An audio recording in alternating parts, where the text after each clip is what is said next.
हाय दोस्तों, जैसे कि आपको पता है कि मैंने आपको यहाँ तक बता ही दिया था, यहाँ तक आपको दिखा देता हूँ, नहीं तो फिर आप परेशान होगे। स्वामी विवेकानंद क्वेश्चन दिया गया था आपको, आपने लिखा होगा उस क्वेश्चन का आंसर बेहतर ढंग से। मैं कहता हूँ आपको लेक्चर 1 से लेके आपको लेक्चर जहाँ तक मिल रहा है वहाँ तक आप देखना, 1 से स्टार्ट करें और घर बैठे आप नोट्स बना सकते हैं। दृष्टि द विजन का मनी का आंसर के द्वारा 2022 में ये अपडेट है 2022 तक का। 2022 में जो नोट्स मिला है वो नोट्स है, क्लास नोट्स है। आप मार्केट से खरीदोगे वो पुराना नोट्स मिलेगा। मैं बार बार आपको कह रहा हूँ, और कृपया करके आप अपने घर बैठे ही नोट्स ना मंगाएं, पैसे खर्च ना करें। काफ़ी पैसे खर्च होंगे क्योंकि फोटोकॉपी मिलेगा, कुछ अच्छे नहीं मिलेंगे, पुराने नोट्स मिलेंगे, तो अपडेट नहीं रहेगा आपको 2022 तक। मैं इसलिए कहता हूँ आपको कि आप घर बैठे ही नोट्स तैयार कर ले। दृष्टि द विजन, मणिकांत का मॉडर्न हिस्ट्री और वर्ल्ड हिस्ट्री का मैंने करा दिया है। आप प्ले लिस्ट में जाके और वर्ल्ड हिस्ट्री का भी आप क्लास पूरा आप घर बैठे नोट्स तैयार कर सकते हो, पूरा निःशुल्क है। और अगर आपको और जरूरत पड़े कि हमें जब एग्जाम हो जाए यूपीएससी का, जब एग्जाम करीब है 2 से 3 महीना, तो आप कहोगे मुझे कि सेल्फ स्टडी के लिए क्विक नोट्स चाहिए, तो वो भी आपको मैं बिल्कुल निःशुल्क उपलब्ध करवाऊंगा। डिस्ट्रिक्ट का एकदम क्विक नोट्स फ्री में, उसका कोई चार्ज आपको नहीं दिया जाए, उसको पीडीएफ के फॉर्म में आपको मिल जाएगा। आप मुझे बस ईमेल आईडी या व्हाट्सएप नंबर कुछ भी हो उसके जरिए आप मुझे मैसेज कर देना या ईमेल मतलब कमेंट कर देना, मैं आपको उस पर भेज दूंगा। बिल्कुल निःशुल्क, कोई चार्ज नहीं देना पड़ेगा। डिस्ट्रिक्ट का ऐसे भाई नहीं मिलता, आप खोजते रहोगे बहुत दिक्कत से मिलेगी। चलिए मैं आपको यहाँ से फिर से स्टार्ट करता हूँ। इसे पीछे वाले वीडियो मैंने आपको दिखाया वहां तक, अब यहाँ से नोट करने का जरूरत आ गया। सुधार आंदोलन एवं पुरुष एवं स्वर्ण सुधारक। पुरुष सुधारक के रूप में सीमाएं, महिला उत्थान को समर्थन परंतु महिला स्वाधीनता की अनुमति नहीं। पंडिता रामाबाई थी, ताराबाई शिंदे थे, शिबू लक्ष्मी थी और रुकैया बेगम थी। स्वर्ण सुधारक के रूप में सीमा, जाति व्यवस्था पर कठोर हमला नहीं। ज्योतिबा फुले, श्री नारायण गुरु, ईवी रामा स्वामी पोड़कर, भीमराव अंबेडकर। 19वीं सदी के स्वर्ण एवं पुरुष सुधारक। निम्न जाति के नेता, निम्न जाति के नेताओं आगमन तथा निम्न जाति आंदोलन। यह सही है कि जाति शोषण में एवं छुआछूत के मोर्चे पर स्वर्ण सुधारक ने काम किया, परंतु उनकी ऊंची सामाजिक पृष्ठभूमि ने उन पर एक सीमा आरोपित कर दी। इसलिए वे जाति विभाजन के मोर्चे पर अधिक सक्रिय नहीं हो सके। यही वजह है कि अब नेतृत्व के लिए, इधर मैं पलटूंगा, इधर पहले मैं दिखा देता हूँ, महिला नेताओं को आगे आना तथा महिला उत्थान कार्यक्रम में जुड़ जाना। महिलाओं को आगे आना पड़ेगा ताकि महिला कार्यक्रम से जुड़े। अब नेतृत्व के लिए, इसे पेज पलटना हो, नेतृत्व के लिए निम्न जाति के नेता स्वयं आगे आए। वस्तुतः ब्रिटिश शासन ने अपने प्रत्यक्ष एवं अप्रत्यक्ष प्रभाव से निम्न जाति के कुछ लोगों में एक प्रकार की जागृति उत्पन्न कर दी गई। फिर से एरो लगा के, ब्रिटिश शासक के अंतर्गत निम्नलिखित कारकों को बल मिला। जाति आधारित जनगणना के कारण जाति चेतना को प्रोत्साहन मिला। भूमि की खरीद बिक्री के कारण निम्न जाति के लोगों का आर्थिक स्तर ऊंचा हुआ। निम्न जाति के कुछ लोग शहरों में कुली एवं श्रमिक के रूप में काम करने लगे। आधुनिक यातायात एवं समाचार व्यवस्था के कारण एवं उच्च जाति एवं निम्न जाति के बीच परस्पर संपर्क बढ़ने लगा। रोजगार के नए अवसर आने के कारण अब जाति और पेशे के बीच का पुराना संबंध टूट गया था। जाति सुधार आंदोलन। ज्योतिबा फुले वे आरंभिक नेताओं थे जिन्होंने निम्न जाति को संगठित किया। उन्होंने घोषित की कि उच्च जाति के लोग आ रहे हैं जो बाहर से आए हैं और यहाँ के वास्तविक निवासी गैर आर्य हैं, जो अपने आप को आर्य कहते हैं। आर्य मतलब ब्राह्मण अपने आप को। उन्होंने सत्य तक पहुंचने के लिए सत्य शोधक समाज की स्थापना की। सत्य तक पहुंचने के लिए सत्य शोधक समाज, ज्योतिबा फुले थे, इस सत्य शोधक समाज की स्थापना की तथा गुलामगिरी नामक पुस्तक लिखी। उन्होंने निम्न जाति की अतिरिक्त महिलाओं के अधिकार को भी आवाज उठाई और पुनः और पूना में एक बालिका विद्यालय की स्थापना की। पूना में बालिका विद्यालय। श्री नारायण गुरु। त्रावणकोर में निम्न जाति के लोग इजावाओं को संगठित किया और उनके उत्थान के लिए श्री नारायण गुरु परिपालन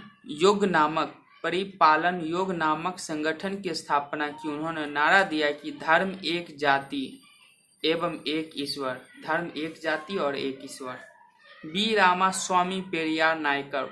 1920 के दशक में ये गांधीवादी असहयोग आंदोलन से जुड़े हुए थे। फिर उन्होंने असहयोग आंदोलन से नाता तोड़ दिया क्योंकि मद्रास की कांग्रेस पार्टी पर उन्हें ब्राह्मणों का प्रभाव नजर आया। आगे उन्होंने निम्न जाति के उत्थान के लिए आत्मसम्मान आंदोलन आरंभ किया और कुडी अरसू नामक पत्र का संपादन आरंभ किया। डॉक्टर भीमराव अंबेडकर, आप इससे भी परिचित हैं। ये महार जाति से जुड़े हुए थे। इनसे पहले महार जाति को संगठित करने का काम गोपाल बाबा वालंकर ने किया था। फिर उसने इस कार्य को डॉक्टर भीमराव अंबेडकर के द्वारा बढ़ाया गया। उन्होंने 1920 के दशक में महार जाति को संगठित करते हुए महार वतन की समाप्ति की मांग की तथा जबरन मंदिर प्रवेश कार्यक्रम आरंभ किया और आगे जीवन पर्यंत वे निम्न जाति के अधिकारों के लिए संघर्ष करते रहे। पहले उन्होंने जाति हित कारिणी सभा नामक संगठन बनाया। फिर उन्होंने अखिल भारतीय अछूत फेडरेशन जैसे संगठन की स्थापना की। महिला उत्थान कार्यक्रम। वस्तुतः वास्तव में महिला उत्थान कार्यक्रम पर पुरुष सुधारकों के द्वारा बल दिया गया, परंतु उन पर पितृसत्तावाद का प्रभाव रहा था। इसलिए जहां एक तरफ उन्होंने महिला उत्थान कार्यक्रम पर बल दिया, दूसरी तरफ उन्होंने महिला के स्वाधीनता पर अंकुश लगा दिया। पुरुष का तो जानते ही हो, अपना वर्चस्व था। महिला सुधार खुद सामने आई। अब महिला को सुधार करें खुद में। पंडिता रामाबाई, उन्होंने महिला शिक्षा के लिए काम किया और पूना में एक विधवा आश्रम भी खोला ताकि पीड़ित विधवाओं को संरक्षण दिया जा सके। ताराबाई शिंदे ने घर में ही शिक्षा अर्जित की थी। महाराष्ट्र में फिर उसने महिलाओं की समानता के लिए बात उठाई और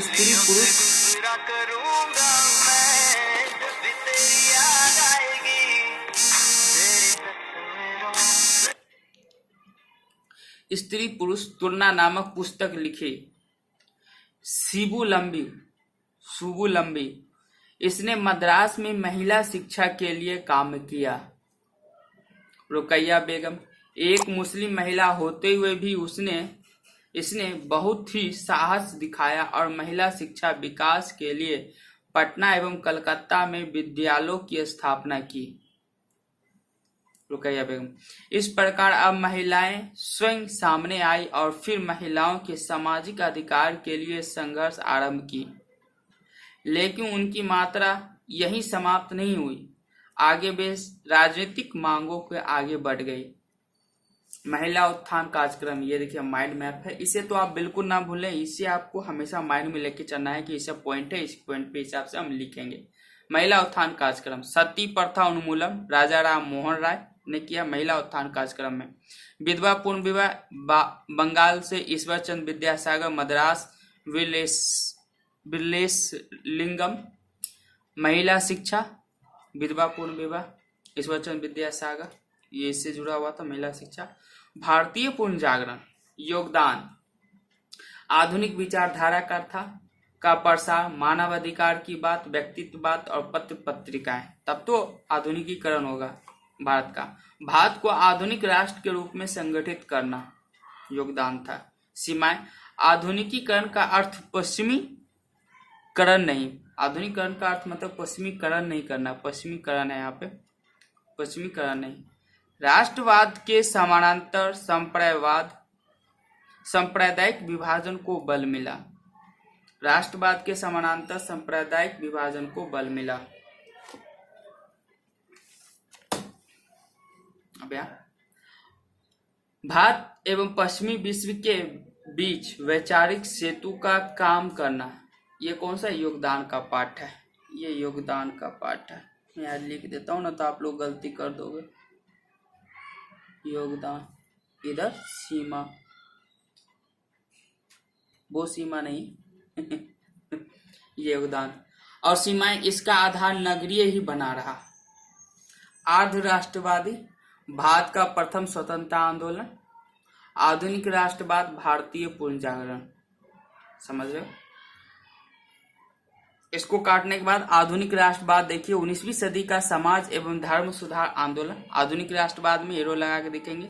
इन दोनों को आर्ध राष्ट्रवादी और भारत का प्रथम स्वतंत्रता संग्राम, दोनों को गुना करने के बाद आधुनिक राष्ट्रवाद का क्या होगा? निर्माण होगा। इसे और इसे दोनों को गुना करना है तो आधुनिक राष्ट्रवाद का उदय होगा। 19वीं सदी का समाज एवं धर्म सुधार आंदोलन। आप सोचोगे कि हिस्ट्री में जोड़ भाग गुना, ये हाथ इसे गुना करने के बाद आधुनिक राष्ट्रवाद होगा। 19वीं सदी का समाज एवं धर्म सुधार आंदोलन होगा। उसके बाद समाज सुधार आंदोलन से राजनीतिक आंदोलन की ओर, समाज सुधार होगा, आंदोलन राजनीतिक आंदोलन की ओर मुड़ेगा। क्षेत्रीय संगठनों की सक्रियता होगी। अखिल भारतीय संगठन के रूप में भारतीय राष्ट्रीय कांग्रेस की स्थापना होगी। अब कांग्रेस आएगा।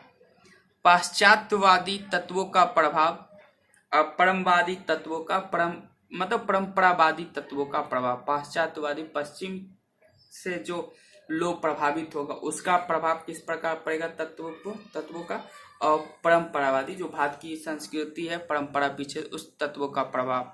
उदारवादी चरण थे पाश्चात्यवादी, और उग्रवादी थे परंपरावादी चरण से, जो भारत का मूलभूत है ढांचा।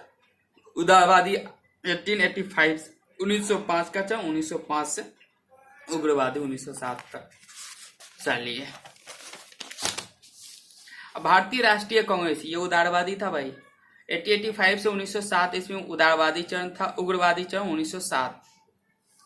भारतीय राष्ट्रीय कांग्रेस संप्रदायवाद, सर सैयद अहमद खां, शिमला प्रतिनिधि मंडल, मुस्लिम लीग की स्थापना 1907। उदारवादी था तो संप्रदायवाद आएगा ही, उग्रवादी रहता तो नहीं आता ना। भारतीय राष्ट्रीय आंदोलन, उदारवादी, उग्रवादी चरण और गांधीवादी चरण देखेंगे। पहले भारतीय राष्ट्रीय कांग्रेस में उदारवादी चरण देखेंगे, उसके बाद उग्रवादी चरण आएगा, उसके बाद गांधीवादी चरण। तो पहले हम भारतीय राष्ट्रीय कांग्रेस देख लेते हैं, उसके बाद कांग्रेस की स्थापना। भारतीय राष्ट्रीय कांग्रेस एक अखिल भारतीय संगठन के रूप में दिसंबर 1885 में बंबई में स्थापित हुई थी, परंतु आगे चल के इसकी स्थापना के साथ एक विवाद आरंभ हुआ, और वह यह कि कांग्रेस एक ब्रिटिश की पहल पर ब्रिटिश हित में स्थापित संस्था है। इस पे एक आरोप लगा था कि ब्रिटिश हित में स्थापित संस्था है। क्या सुरक्षा कपाट की अवधारणा कांग्रेस की स्थापना की वास्तविक व्याख्या करती है? ये क्वेश्चन है दोस्तों, मैं यहाँ क्वेश्चन लिखना भूल गया। ये क्वेश्चन एक प्रकार से, ठीक है, आपको कहा है क्या सुरक्षा कपाट की अवधारणा कांग्रेस की स्थापना की वास्तविक व्याख्या करती है 150 शब्दों में। सुरक्षा कपाट की तरह ब्रिटिश की रक्षा करती है। देखते हैं, सुरक्षा की कपाट की अवधारणा यह सिद्ध करने का प्रयास करती है कि कांग्रेस एक ऐसी संस्था थी जो ब्रिटिश की पहल पर एक ब्रिटिश के द्वारा और एक ब्रिटिश के हित में स्थापित हुई थी। समझ, तीनों से दिखा रहा है। इस विचार का आधार एक उग्रवादी नेता लाला लाजपत राय के लेखन ने तैयार किया था। लाला लाजपत राय कहते हैं, लाला लाजपत राय ने इस अवधारणा के पक्ष में निम्नलिखित तर्क दिए। क्या कहते हैं? विलियम वेडरवन के द्वारा लिखित एओहुम की जीवनी 7 दस्तावेजों का जिक्र, 7 दस्तावेजों का जिक्र किया गया जो 7 गुप्तचरों के द्वारा ह्यूम को दिए गए थे, और ह्यूम ने उसी के आधार पर कांग्रेस के स्थापना का निर्णय लिया था, परंतु निम्नलिखित आधार पर यह विचार खंडित हो जाता है। देखते हैं लेक्चर 30 है। नंबर 1, 1950 के दशक में जब डफरिन के पत्रों का प्रकाशन हुआ तो फिर यह ज्ञात हुआ कि कांग्रेस की स्थापना के पीछे एओहुम को डफरिन का समर्थन प्राप्त नहीं था। ये कांग्रेस होगा ना। मैं यार बहुत चीज कहा था, आप लोग कांग्रेस पॉइंट नंबर 2, जिन 7 दस्तावेजों की चर्चा की गई थी, ये दस्तावेज ना तो भारत के किसी भी लाइब्रेरी में और ना ही लंदन के लाइब्रेरी में पाई गई। झूठी अफवाह। उदारवाद मतलब बेटे में मध्य वर्ग की विचारधारा है, बेटे में भी मध्य वर्ग का विचारधारा। 3 नंबर, पॉइंट नंबर 3, विलियम बेडरवन का वास्तविक उद्देश्य ब्रिटिश समाज में एहोम को प्रतिष्ठा दिलवाना था। एहोम को प्रतिष्ठा दिलाना था। वास्तव में कांग्रेस की स्थापना को 1870 से 1880 के दशक में आने वाले जन उभार एवं राजनीतिक जागृति के संदर्भ में समझने की जरूरत है। अब आपको एक क्वेश्चन आ जाता है फिर से, अखिल भारतीय राष्ट्रीय कांग्रेस की स्थापना 1870 से 80 के दशक में आने वाली राजनीतिक जागृति का परिणाम थी। विश्लेषण कीजिए। 1870 में पूना सार्वजनिक सभा, 1876 में सूर्यनाथ बनर्जी एवं आनंद मोहन बोस इंडियन एसोसिएशन की स्थापना, एल्बर्ट में। इस सबको आप प्रकाश में डालें और इसको लिखने की आप कोशिश करें कि हाँ मैं इस क्वेश्चन का आंसर लिख सकता हूँ। ये भी क्वेश्चन पूछा हुआ क्वेश्चन है, मैं बोल चुका हूँ। ये कब का क्वेश्चन था? 1986 का है शायद। तो ये भी क्वेश्चन पूछा गया। आपको 150 शब्दों में इसको लिखने का प्रयास करें कि भी किताब कॉपी, इसके लिए कॉपी की जरूरत पड़े, किताब की जरूरत पड़े, आपको सारा मिल जाए। अब मैं इसे कर रहा हूँ, प्रथम खंड है, इसको मैं कल करवाऊंगा। राष्ट्रवादी की प्रगति क्या होगी, संप्रदायवाद का उद्भव एवं प्रसार किस प्रकार होगा भारत में, राष्ट्रीय आंदोलन की उदारवादी में किस प्रकार, उदारवादी का चरण, इसको मैं अब कल दिखाऊंगा आपको, ज्यादा नहीं। उदारवादी राजनीति के विरुद्ध असंतोष एवं उग्रवाद का उद्भव होगा, योगदान अथवा उपलब्धि देखेंगे, उदारवादी नेतृत्व की सीमाएं देखेंगे और उदारवादी नेतृत्व का सामाजिक आधार क्या था। ये सारे टॉपिक मैं आपको कल करवाऊंगा, ताकि मैं काफी लंबा चौड़े वीडियो हो जाएंगे, तो मैं नहीं चाहता हूं कि आपको काफी लंबा चौड़ा वीडियो बन जाए। तो उदारवादी का पेशवा, सामाजिक पृष्ठभूमि में अंतर, किस प्रकार से संप्रदायवाद का उद्भव होगा, प्रसार होगा, सैयद अहमद खां किस प्रकार उनको मुस्लिम को संगठित करके एक संप्रदायवाद की भावना प्रदर्शित करवाएंगे। तो ये सारे टॉपिक मैं इसके अगले वीडियो में, नेक्स्ट वीडियो में मैं आपको बताऊंगा। और हमारे वीडियो को ज्यादा से ज्यादा लाइक, सब्सक्राइब, शेयर, ये 3 आपका काम है। आपको 3 काम करना होगा दोस्तों। चलिए तब तक बाय बाय, नमस्कार, जय हिंद।